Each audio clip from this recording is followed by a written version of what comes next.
Good evening all of you. This is your Bhavani sir. Usually the most grey area in our preliminary examination is international relations.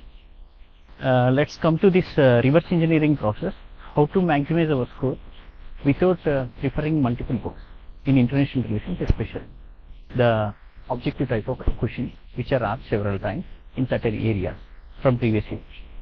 I'm displaying here Rome Protocol, Nuremberg Principle, and Geneva Convention and London Protocol. These are 4 protocols which are asked in UPSC, which are asked in TSPSC Group 1 also in the form of reverse engineering. Actually, I have given here in reverse engineering model. This is our previous year question, reverse engineering question.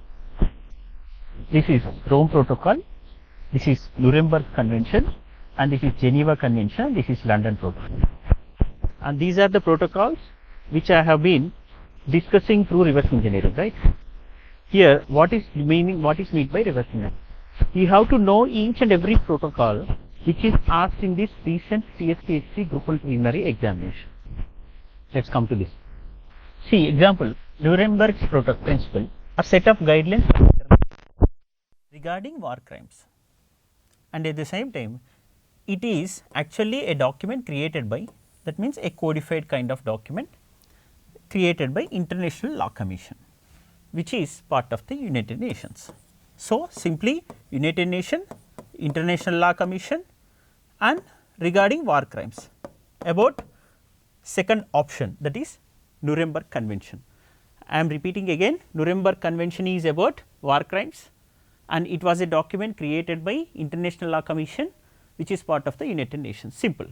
So, you have known about this Nuremberg, a very basic idea about it, right? You will be able to interlink and develop certain intuition and you can use this basic content to eliminate any of the options in the future coming examinations. So, likewise, if you come to this Geneva Convention and their additional protocols from the core of the international humanitarian law, this is a third option given here regarding Geneva Protocol, right. This is a convention and the associated protocol. This is very core in the international humanitarian law, because it regulates the conduct of armed conflict, and also it seeks to limit its effects. Means Geneva Convention mostly focus on innocent people who were victimized due to the war and especially the conflict zone areas. Therefore, Geneva Convention is going to deal with these areas under the humanitarian grounds. This is a humanitarian law. Therefore, Geneva Convention, there are plenty of Geneva Conventions, out of which certain protocols are also given. In the explanation part, I have added what are those Geneva protocols and what are their basic protocols and principles associated with it, right. Here in 1996, the contracting parties of London Protocol again. This is also given in this question in the TSPSC preliminary examination recently regarding London Protocol. This is a recent previous year question of Telangana State Public Service Commission, because why I am choosing this TSPSC Group 1 is, it is a little unconventional. After 10 years of state formation, it is a very big shock to the aspirants who have never witnessed this kind of paper till now at all. Therefore, this paper is very essential to do reverse engineering. The 1996 contracting parties to the London Convention, they had certain negotiations toward a new freestanding treaty, that is London Protocol. What is the intention behind this London Protocol is, actually the protocol is focusing on marine environment and sustainable development goals associated with the sea and waste management at the places of the sea zone areas. So, this is about London Protocol. We have discussed about various protocols asked here. This is called reverse engineering. You have known about Rome Protocol, Nuremberg Protocol, Geneva Convention, London Convention. What is Rome Protocol? This is an agreement in the Rome which happened in 1934 between the governments of Austria, Hungary, Italy. The basic thing is, here Hungary, they want these series of international agreements. They want these series of international agreements to deal with what? Humanitarian issues, means any kind of issue that is emerged out of this conflicts, that is after First World War. There were many asylum seekers, there were many war crimes associated with it. Therefore, certain protocols were emerged out of it. So, the major war victimized countries Austria, Hungary, Italy came forward to bring these kinds of reforms and protocol in the form of protocols. Okay. Next thing, second one, basic countries regarding Brazil, South Africa, India and China. These are basic countries. This is also asked in this TSPSC Group 1 examination. What are the countries formed, what are the countries part of this basic, means basic group. So, here it is Brazil, South Africa, India and China, second option is true. Okay. So, if second option is true, what about basic? You have to know about it in 360 degrees. This is a basic country. We have asked which are the, what are the given statements incorrect. We have given all statements are incorrect here, because here we have given Argentina, it is not Argentina. Okay. So, it is about South Africa, India, China, Brazil. So, and we can eliminate Argentina part, and basic group was as a result of agreement signed by 4 countries in November 2000, just before, not Paris Committee. This is before exactly Copenhagen Committee, Copenhagen Convention, Copenhagen Conference of Parties, COP, Copenhagen Conference of Parties. After Copenhagen Conference of Parties, basic countries, that is Brazil, the emerging countries, China, Brazil and also South Africa, India, they came forward and they argued on behalf of these emerging developing countries to get certain compensation from the developed countries. So, for that they have formed this group, that is called basic group. Next thing, the statements associated with it are in January 2010, grouping described the accord as not merely a political agreement. No, it is merely a political agreement, it was not at all a legally binding agreement. So, because it was not actually accorded by the developed countries and only the proposal by the developing countries, therefore, it was not accepted. Next thing, emerging geopolitical alliance initiated and led by India, then brokered the final Copenhagen Accord with China. No, because it was China actually who led this basic, it was China who propounded and who proposed this basic, and also it negotiated with USA. Okay. It was not India, it was China, and it was not China which was part of this negotiation, it was USA.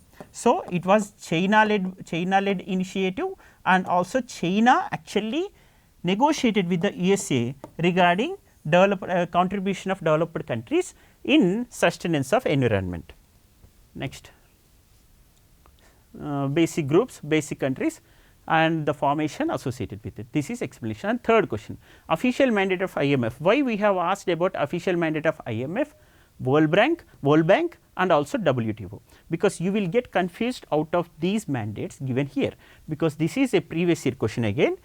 Okay. The official mandate of IMF, official mandate. Yes, IMF can promote international monetary cooperation, it can promote exchange stability, and it can actually reduce certain problems associated with the foreign exchange issues, and it will not provide long term loan for project specific things actually. It will provide short term and mid term loans. So, this statement, the D statement is wrong. So, if you eliminate D here, if you eliminate D also here, 1, 4 and also 3, 1, 3, 4 statements are eliminated, only second statement is true. Only by eliminating this D statement you can come to this conclusion. It is very easy for you. So, this is called a model of reverse engineering. Therefore, you have to know about not only the mandate of IMF, but also the World Bank and WTO. That is why we have given in this format. So, you might have got some kind of understanding about the international relations, how to deal with it with respect to preliminary examination. Now, the questions which were asked previously were being done as reverse engineering model, right. This is a reverse engineering model regarding mandate of IMF. The question was taken almost the same way. Okay. It does not provide any kind of short term it will not provide any long term loans, it will provide only the short term mid term loans. It will not give any project specific loans also, but World Bank will provide this long term loans. World Bank will provide long term loans. Here I am underlying long term economic development loans, and it will also give support to help countries implement these reforms projects, especially schools. Project specific loans were also provided by the World Bank, providing water, electricity, fighting disease and also protecting the environment. These were the assistance, this is the assistance given by the World Bank for long term purpose, especially for the developmental aspect. So, the areas certain things which are not dealt by the World Bank are not dealt by the IMF. So, this is a basic distinction between these two organizations which we wanted to depict here by using this reverse engineering model of previous year questions.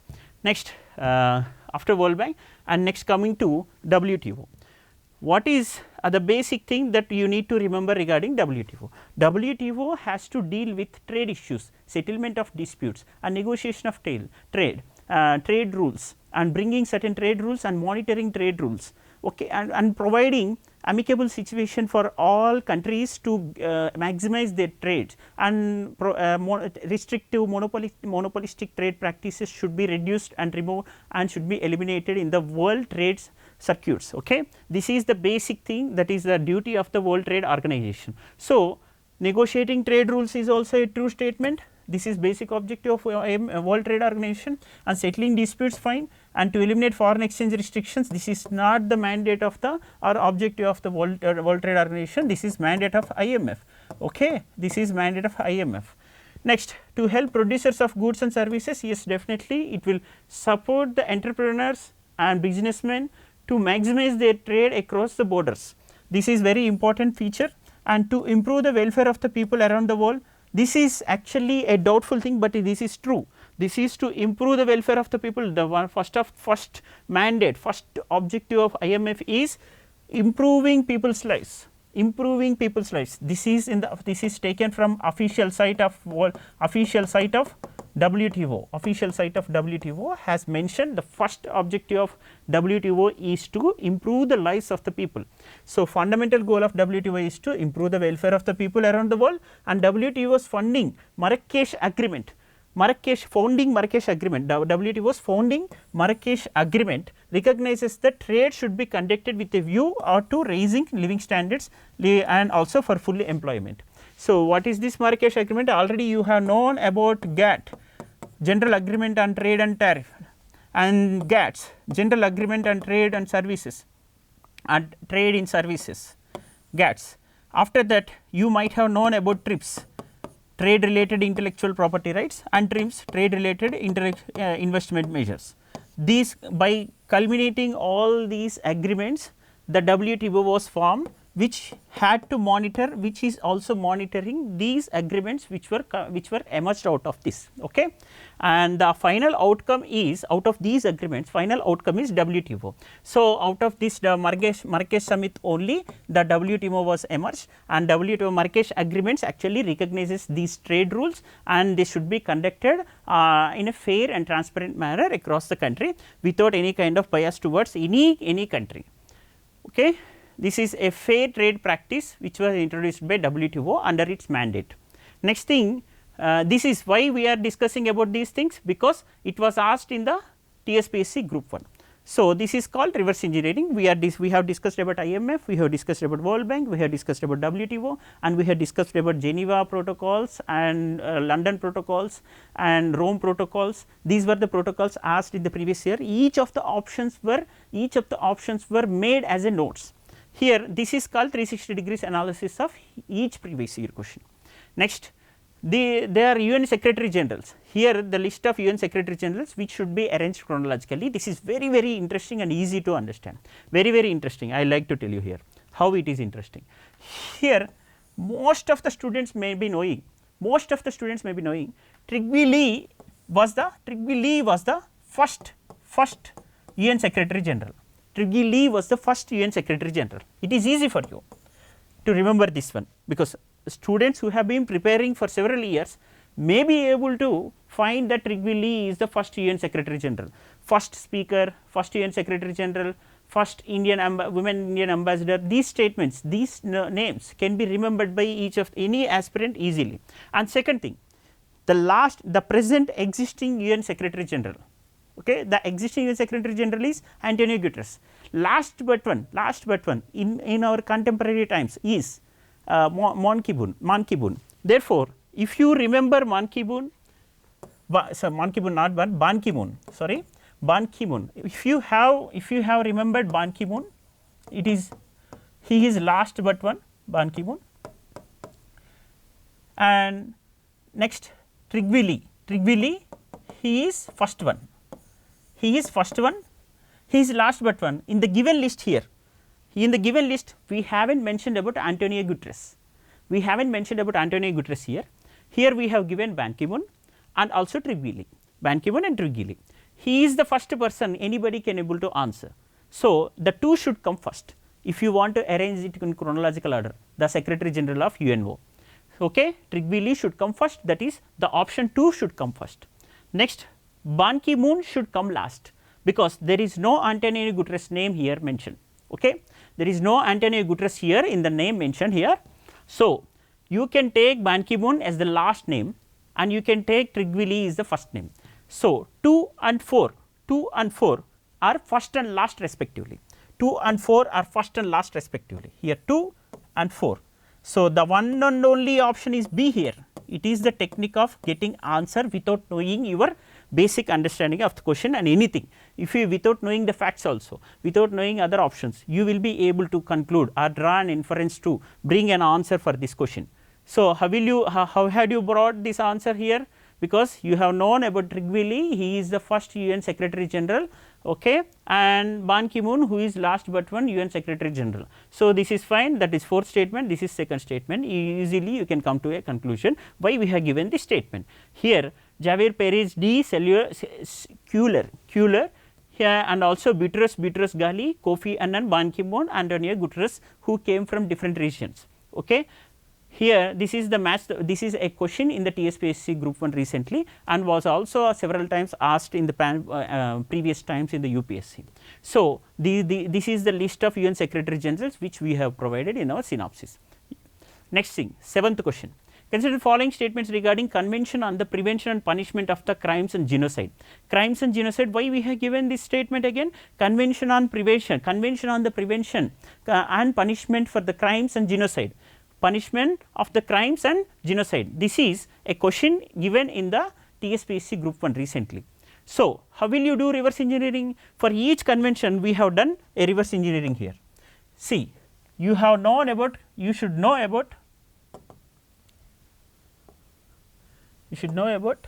prevention and punishment of crimes and genocide, crimes of genocide. You must know about reduction and of statelessness, a convention on the reduction of statelessness, and convention on the continental shelf, this is the C statement, and convention on the cluster munitions.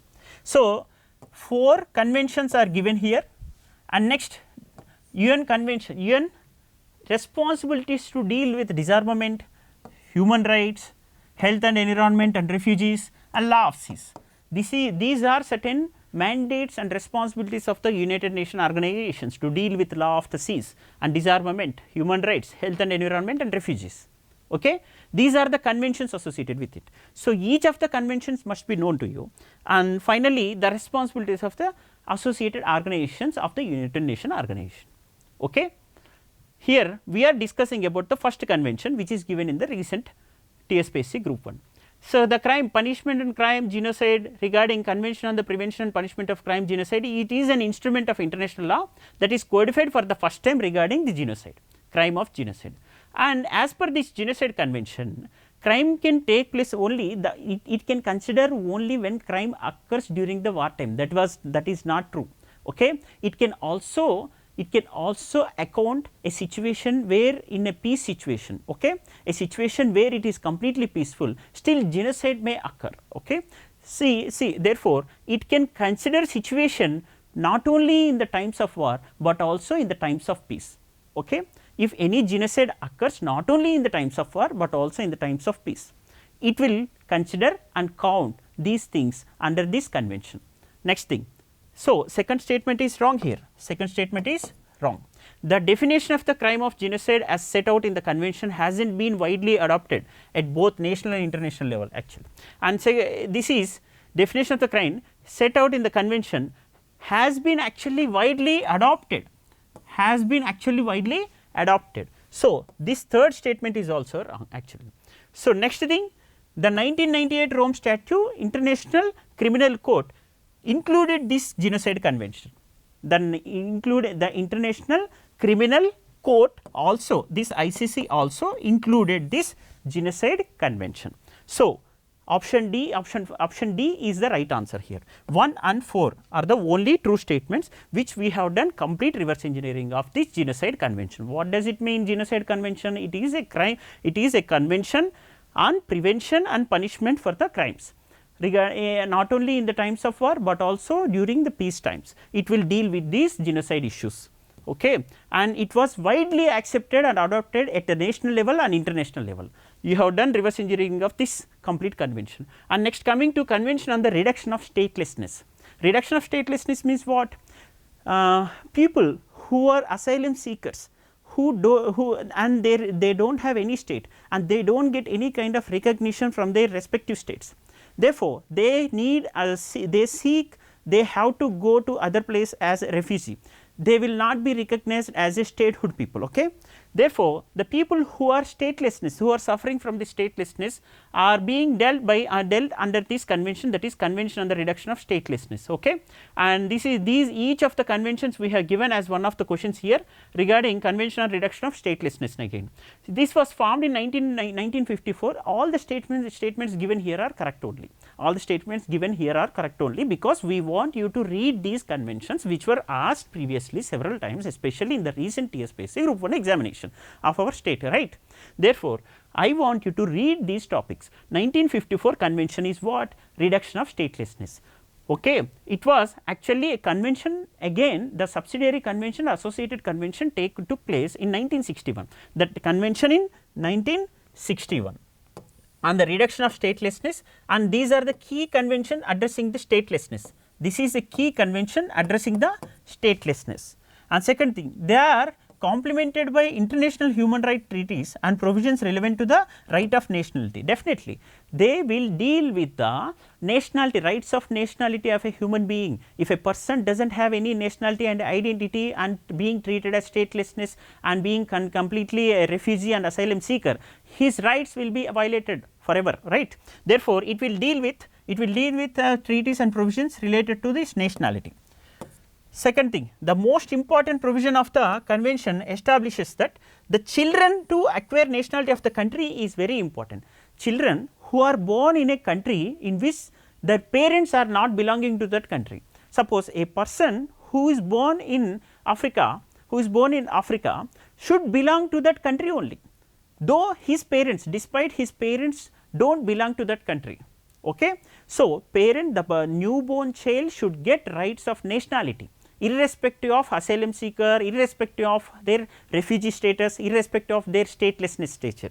Okay. This is the convention which is discussed here regarding reduction of statelessness, the convention on reduction of statelessness. This was formed in 1954, a convention, and also the subsequent convention was emerged in 1961.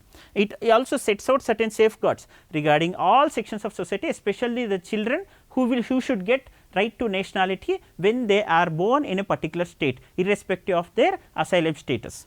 Next thing, it also sets out important safeguards to prevent statelessness due to loss or renunciation of nationality and state succession. Okay. These are the things that were discussed in this question. All the 4 statements are correct. We are doing it in the form of reverse engineering. Just now we have completed in the 6th or 7th question in the convention on the prevention and punishment of crimes of genocide, and next we have completed convention on the reduction of statelessness. Next we are going to convention on the continental shelf. Are you getting what I am telling? How this question paper is prepared for you? This question paper is prepared for you to help you to read all previous year questions and each of the options in 360 degrees. Okay. Convention on the continental shelf. Next question. Just now we have finished this left part, the first 2 of the left part we have finished, and we are going to the third part. The third part is about continental shelf, the convention on continental. What is mean by continental shelf according to this convention? This convention actually defines the convention on continental shelf actually defines what is continental shelf, what is its territorial extent, what is its baseline, what is its outer line. Okay. So, this convention itself mentioned that the outside of the area territorial extent, not only the 12 nautical miles, okay, 12 nautical miles within the territorial integrity of a state, but also up to the depth of 200 meters, up to the depth of 200 meters, up to the depth, that means till seabed, till seabed, suppose it is the sea water, it is a territory. So, till 200 meters of subsoil and seabed, it can come under the jurisdiction of the, not exactly territorial jurisdiction. Suppose a country India is having its mineral resources, that is manganese nodules, rare earth metals here, it is about 200 meters of depth, it is about 200 meters of the depth or above also, it is about 200. This is a ocean surface water, right, this is the surface ocean surface water, and it is the seabed and also the subsoil. Here the country India can extract mineral resources, okay. Country India can extract mineral resources, not only beyond, not only beneath this surface and subsoil and seabed, but also above this water, okay. It can go above this water, that is upwards. The resources which are available here above the surface of the water can also be extracted by the country, the respective country which is adjacent to it. So, this is continental shelf definition given under this convention on continental shelf. Convention on continental shelf will determine the territorial extent of any of the states, okay, and the boundaries and the resources to be exploited by the respective countries which are adjacent to it. And this is called a scientific mechanism designed by this convention on the continental shelf, which is given as one of the options in the previous TSPSC group 1 paper. Next thing, the coastal state exercise over the continental shelf. This, there are certain conditions also mentioned here regarding coastal state. Coastal state exercise over the continental shelf sovereign rights for the purpose of exploring it and exploiting natural resources. Just now we have told, means any country which is coming beyond this region to exploit the resources. Therefore, that country can be denied the right to exploit the resources, because the resources of this region belong to this country only, because this is mentioned under the convention on continental shelf. So, the country has territorial, the country has the right of exploitation of these resources, especially the coastal state can exercise over this continental shelf the sovereign rights. That means the people of this respective country have the exclusive right to exploit the resources of this 200 meters depth of sea subsoil of the water, okay, and sea floor. Next, exploration of the continental shelf and exploitation of its natural resources must not result in any unjustifiable interface. Suppose if they have any peaceful transition here, the other country is having any kind of peaceful transition and mobility and navigation through this region in the through continental shelf region. Therefore, the country should never disrupt it, okay. The country should never disrupt its peaceful transition navigation. It should not be any kind of unjustifiable interference by the coastal state, okay. The transition and navigation should be peaceful and fair, transparent for each of the countries through any kind of continental shelf, irrespective of its jurisdictions belong to any of the countries, okay. So, these are the certain principles which are given here, all the statements given are here. Now, what is mean by natural resources? The right to exploit the natural resources of the subsoil. What is mean by natural resource? Any living being or also non-living being, any mineral resource or living or non-living resource can also come under this convention, right. One thing is very important, the article consists of mineral other non-living resources, and refer to these article consists of mineral and non-living resources, and also living, we have given only mineral and non-living resources, but also they can exploit the resources of the fisheries community, okay. Next thing, this is about convention. Next thing is convention on cluster munitions. We are doing reverse engineering of each of the options. Are you finding? We have completed convention on continental shelf, we have completed convention on the reduction of statelessness, we have completed convention on punishment of crimes of genocide. We have completed all 3 statements and we are coming to this 4th statement. Next, that is about convention on cluster of munitions. Convention on cluster of munitions is what? Any ammunition, arms which are having a harmful effect on the environment should be dealt with rules, regulations under certain conventions, protocols, norms, okay. This is a basic theory underlined within this convention. So, a cluster of munition means it is a weapon consisting of cluster of munition means it is a weapon consisting of a container or a dispenser from which many submissions or bomblets scattered over wide areas. Next, Convention on Cluster Munitions prohibits under any circumstances use, development, production, any kind of use, development, production and exploitation and manufacturing of these ammunition and harming the environment. Any kind of such ammunition will be regulated under this convention. Okay. So, this is a convention which is mentioned here under humanitarian grounds, and it should deal with any kind of civilian. Cluster munition is a weapon consisting of container, dispenser and bomblets that are scattered over wide areas. This is mentioned in the convention itself in the articles mentioned there. I have given there, I have given the exact information which is given from the official site. Okay. So, we are completing all the statement. Responsibilities entrusted to Secretary General to deal with ammunition. So, entrusted with Secretary General is simple. Here the Secretary General should take care of compliance, whether the country is in compliant with this norm, with these norms or not. Thus, UN Secretary General must monitor whether these conventions are being followed by or not. So, this is a basic responsibility mentioned here under the convention on international convention on this ammunition, cluster ammunition. Next thing, additional protocol with the International Atomic Energy Agency. This is one of the questions asked in 2022 UPSC preliminary examination and TSPSC group 1 preliminary examination in the 2022. So, International Atomic Energy Agency, one more question here. So, what is International Atomic Energy here? It is a atomic energy agency, world's intergovernmental forum. It is a world's intergovernmental forum which should deal with what? It should scientific and technical use of nuclear technology. Okay, scientific use of nuclear technology, that is the main mandate of the International Atomic Energy Agency. It will monitor whether the country is using nuclear technology on the said guidelines. So, a central intergovernment, it is a intergovernmental forum. It is not a completely organization, it is not an affiliated associated organization, it is not a regional group or bilateral group or any global group. It is a forum of intergovernments. Okay, and the genesis was not from United Kingdom. Actually, the genesis means its establishment took place after an address to the United Nations by US President, okay, by former US President, not by the Prime Minister of the UK. It was not by the Prime Minister of the UK. Therefore, the second statement is wrong here. Therefore, the second statement is wrong. I think all the students who are following me in the Telegram channel might have attempted this question paper. Therefore, you will be able to understand it as early as possible. Therefore, we can save some time. Next, agency was set up as the world's Atoms for Peace organization within the United Nations family. Yes, it is termed as Atoms for Peace.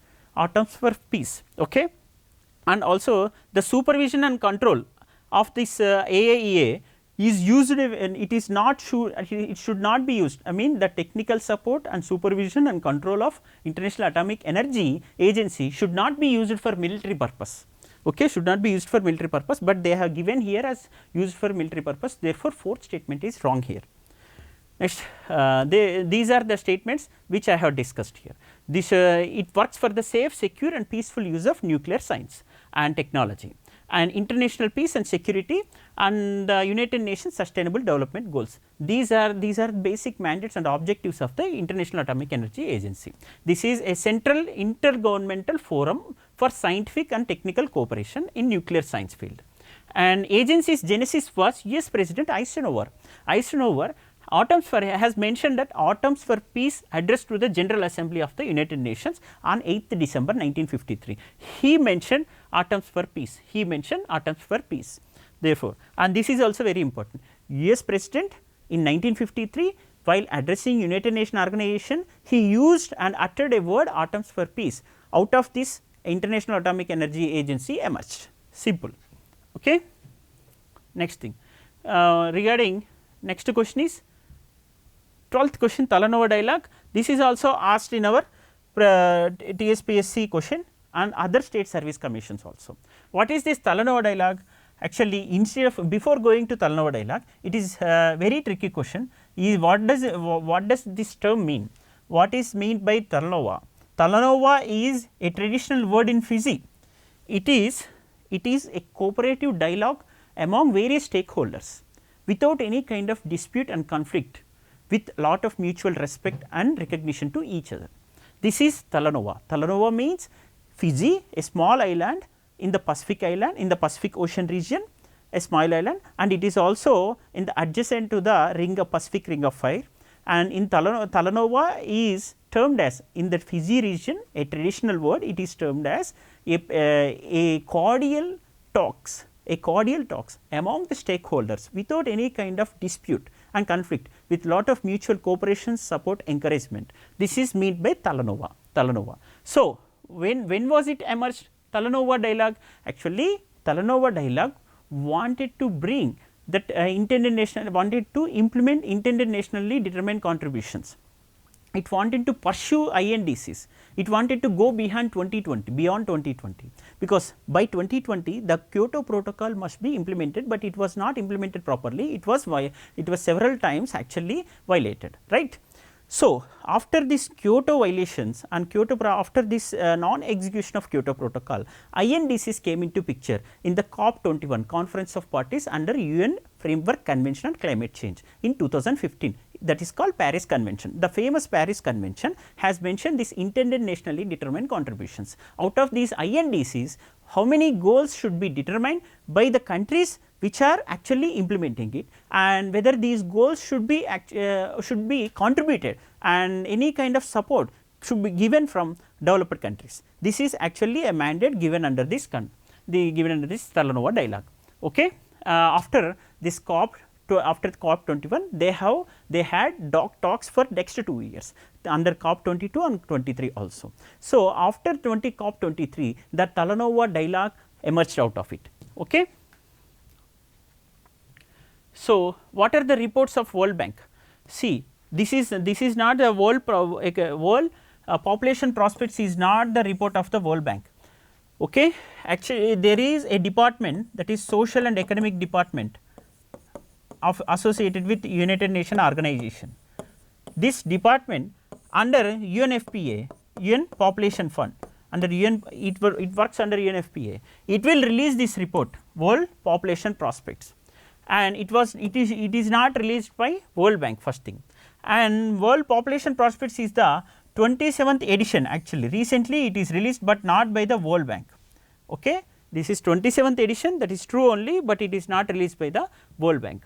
So, what are the reports usually released by World Bank? Why we have taken this question? Because in recent years and every year also we get a question on various reports globally released by different organizations. Global Wealth Report was also asked in 2021, how many the increase of global wealth of India in certain period 2000 to 2020. This was the question. So, you need to remember the names, the key reports given by the World Bank: Commodity Markets Outlook, Doing Business, Global Economic Prospects, Global Financial Development Report, International Debt Statistics, Policy Research Reports, Poverty and Shared Prosperity, World Development Indicators. These are the reports, key reports released by whom? World Bank. These are the key reports released by World Bank. This is very, very important. These reports you must remember IMF and also the World Bank and World Economic Forum. Certain reports are released by these major organizations. And next thing is bilateral regional groupings. I am coming to bilateral regional groupings, and most important things are SAARC, BIMSTEC, Quad, these things, and G20. Therefore, we have covered all these major important global groupings. In future also we will be covering more number of questions and on various groupings. Next, coming to SAARC part. SAARC actually an association of regional cooperation in the South Asia, and it was established after a charter released in 1985 in the Dhaka region. So, on 8th December 1985. After 1985 8th December, 8 countries came together, but not Afghanistan initially. In Afghanistan joined later, irrespective of it, but Myanmar was not part of SAARC, but we have given here Myanmar. Therefore, this is actually a false statement. This is the question which is asked. So, what are the given statements, which of the given statements are false? The statement given here is SAARC, Afghanistan, Bangladesh, Bhutan, India and Nepal, Pakistan, Sri Lanka, these all are part of SAARC, but not Myanmar. Myanmar is not part of SAARC, Myanmar is part of BIMSTEC, okay? And Myanmar is also not part of BIMSTEC in the initial stage. Myanmar was not part of in the BIMSTEC initial stage. Later Myanmar, after Myanmar joined, it was termed as BIMSTEC. Initially it was called BISTEC. Initially it was called BISTEC. What were the states involved here? That is Bangladesh, India, Sri Lanka, Thailand. Bangladesh, India, Sri Lanka, BIST. Bangladesh, India, Sri Lanka, Thailand, BISTEC. So, economic corridor, Bangladesh, India, Sri Lanka, Thailand, economic corridor. This is termed as BISTEC. And later when Myanmar joined here, this is called as BIMSTEC in the BIMSTEC part, in the BIMSTEC group. So, Myanmar is not part of SAARC, okay, fine. And in 1987, a secretariat was established in the Kathmandu region of Nepal. So, this is true statement only. So, only one statement is wrong given here. So, you can see this statement SAARC and 8 members out of it, Bhutan, Maldives. Maldives you have to remember, instead of Maldives we have given Myanmar here. So, the states which are part of these groups, regional groupings, and when they were established and what are these headquarters or secretariats. You have to remember these basic concepts regarding these regional, bilateral or global groupings. Next thing, BIMSTEC already I have explained here. It was established 1997, but after joining Myanmar in 2004, it was termed as BIMSTEC. Before it was called as BISTEC by Bangladesh, that was called regional grouping 1997. This was also called as Bangkok Declaration, Bangladesh, India, Sri Lanka, Thailand economic corridor, BISTEC, and later when Myanmar joined, it was called as, in 2004 it was called as BIMSTEC, and it comprises 7 member states and admission of Thailand on 22nd December 1997. No, it was not admission of Thailand, it was admission of Myanmar. Okay, it was in Bhutan and Nepal. The 3 joined here. After that, this was called BIMSTEC, and it was also known as Bangladesh, India, Sri Lanka and Myanmar economic cooperation. So, the 2 statements given here are wrong, only one statement is true. Here option A is true. Okay.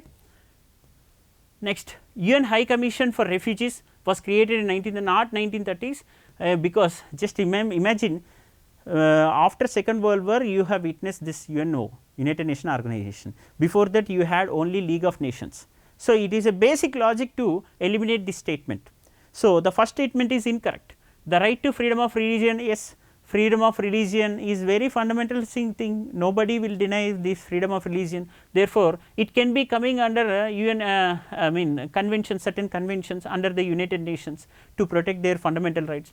Next thing, core principle of Refugee Convention of 1951 is non-refoulement. Yes, this is one of the debates which had went for several years in various newspapers also.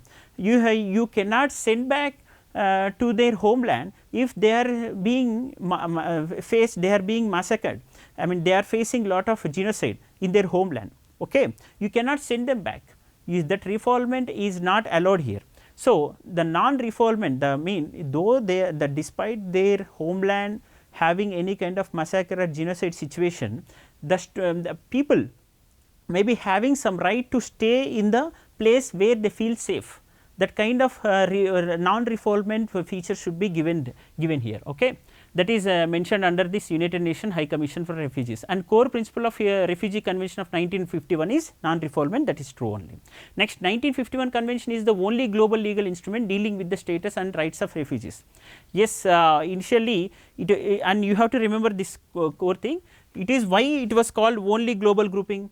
Why it was called only global grouping, only global legal instrument dealing with the status and rights of refugees, because the other groups, the other several conventions dealing with the refugees and declarations are particularly relevant in specific regions only. Therefore, it is called as, this is called as only the regional group, only the global group. It is not a regional group, only the global instrument dealing with the status and rights of refugees, only with the dealing with the rights of status of refugees at global level. Remaining associated refugee groups are only confined to specific regions, Okay. Only confined to specific regions. Therefore, you have to consider fourth statement is correct. 1951 convention is the only global legal instrument dealing with the status and rights of refugees. You have to consider fourth statement is right. So, this is debating on non-refoulement. You should never send back to their homeland when they are facing genocide. That is more important. So, third statement and fourth statement are correct, and only one statement is wrong. It was formed in 1951 50s, 1950s, it is formed in 1950s. So, only first statement is incorrect. So, 3 statements are correct here, answer C is the right answer. Next 17th question, statements with regard to United Nations Convention on the Law of the Sea. United Nations Convention on the Law of the Sea, here 3 statements are correct again. Why 3 statements are correct? It will deal with the use of oceans and their resources and division for ocean affairs and the law of the seas of the Office of Legal Affairs of the United Nations. Yes, the DALOS, simply you can call DALOS means division for ocean affairs, and the law of the sea. This will deal with the law of the seas, right. It is coming under United Nations and it also having a secretariat under this convention, right. Next thing, every state has the right to establish breadth of its territorial sea up to a limit not exceeding 12 nautical miles, and exceeding sea territory, the extended sea territory of a coastal state does not include the airspace over the territorial sea. This 4th statement is wrong, this 4th statement, because they can extend up to their territorial sea. I will see beyond it. 4th statement is incorrect. Suppose this is surface of the ocean, this is seabed or subsoil. So, this is ocean part, this is subsoil, and exactly on the surface of the ocean the air part may also contain certain resources which can be exploited by the adjacent continental shelf. I mean the country which is having this continental shelf. So, they can exploit the resources above the surface of the sea. Therefore, the air part which is coming in this zone of territorial waters, the air part which is coming in this territorial waters can also come under the jurisdiction of this adjacent coastal state. Therefore, this is the sovereignty of coastal state. Please remember, the sovereignty of coastal state under this convention, under the United Nations Convention on Law of Sea, you have coastal states which have certain rights, and not only on the territorial waters, but also on the land its territory and internal waters, and in the case of an archipelagic state it has waters adjacent to belt of sea described as the territorial sea. This sovereignty extends to airspace, over the territorial seas as well as the seabed and sea subsoil. This is seabed and subsoil and sea water, and above sea water you have airspace. It will also come under the jurisdiction of this adjacent coastal state. It has right to exploit the resources and also territorial jurisdictions. This is, and therefore, the 4th statement given here is incorrect. Remaining 3 statements are correct. It has mentioned it does not include the air water. It has mentioned it will not include the air water, right. It does not include the airspace over the territorial sea. Therefore, the 4th statement is incorrect. So, we have included previous year questions for your convenience. Why we are giving that much depth of questions? Each of the statements is containing certain depth, because the questions are like that. In recently 2022 UPSC previous year question, they have asked regarding the Convention on the Law of the Seas, and their territorial extent and jurisdictions of each of the states, right. Next thing, which among the following are included under Universal Declaration of Human Rights? See, this is very easy for you to understand, because you need to provide asylum from persecution. Okay, asylum from persecution. It is very fundamental right to life and liberty of a person. Next thing, right to leave any country, and right to education, right to property. These things, and because you may be confused with respect to right to property compared to India. In India, right to property may not be coming under fundamental right, but under Universal Declaration of Human Rights, you please remember, under Universal Declaration of Human Rights, this right to property is also coming. Okay, this is also included under Universal Declaration of Human Rights. So, this is asked in the UPSC only in 2011 in civil service examination. Right to education, equal access to public service, and right to food, these are part of Universal Declaration of Human Rights. So, certain rights coming under it, and we have mentioned here, please remember. Next thing, G20 groupings. Egypt is not part of G20 groupings, remaining are part of G20 groupings. Okay, China, Japan, Mexico, Turkey, you have to remember European Union, and also 19 countries are part of the G20, this is not a global official grouping or not associated with United Nations organization. It was emerged in after 1999. Okay, it was emerged in after 1999 when emerging economies like India, China, Brazil, okay, emerging economies in consonance with the developed countries to deal with various financial matters, Therefore, this is a grouping, a forum, a platform for finance ministers and also central bank governors to deal with the financial and economic issues, right. This is a G20 grouping emerged after 1999 when developing countries want a kind of collaboration with the developed countries to deal with economic and also financial issues. This is a central bank governor, and therefore, this is a forum of finance ministries of respective governments and also the governors of the central bank. And there are countries listed here, please remember all the countries which are mentioned under as part of G20. Next 20th question, quadrilateral security dialogue, that is Quad.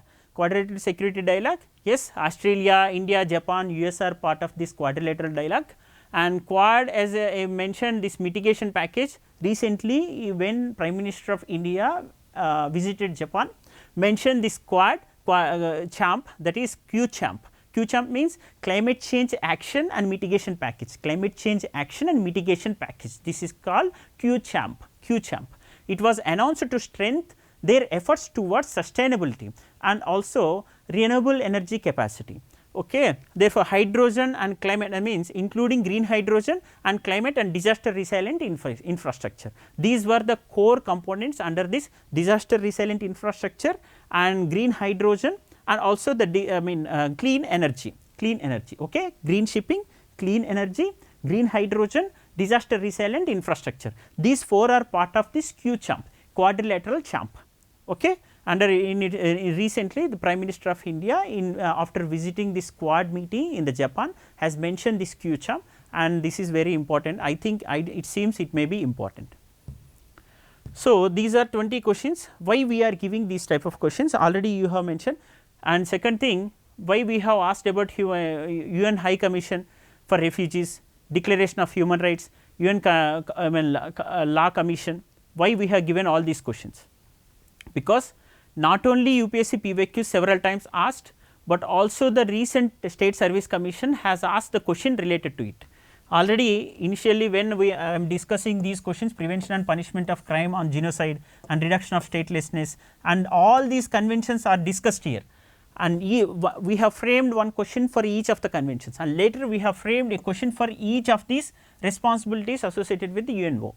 Okay, and we have given a question on law of the seas, we have given a question on human rights, we have given a question on refugees, okay, and we have covered certain bilateral, regional and global groupings.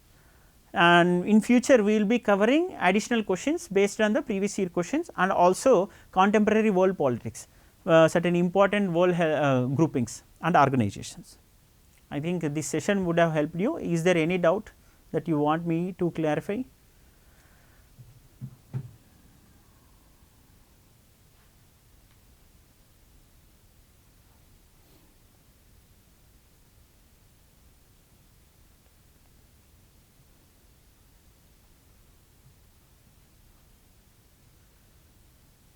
Telugu, we have uploaded all Telugu documents, you might be miscommunicated. If you have purchased the course, you will avail the Telugu PDF. So, it is a extreme hard work from our DTP and app and also our video team. So, we are unable to provide everything on free, right. You have to at least spend some amount to get that PDF, that is very important for the team to take it forward. And you have to, if you want to know the timings of this schedule, you please subscribe and also get notification, click on the notification button, you will get to know when the session will start. Okay. Audio is set. Yes, Mahesh. Thank you, Mahesh. And 14th question. 14th question regarding SARC. Myanmar is not part of the SARC. Maybe here there may be a typo error, do not worry. Myanmar is not part of the SARC. So, I have discussed, and instead of Maldives we have given Myanmar. Do not worry, in the original paper, in the original PDF which is uploaded in the app, we will be having a right option. So, I think this session would have helped you. All the best. Thank you.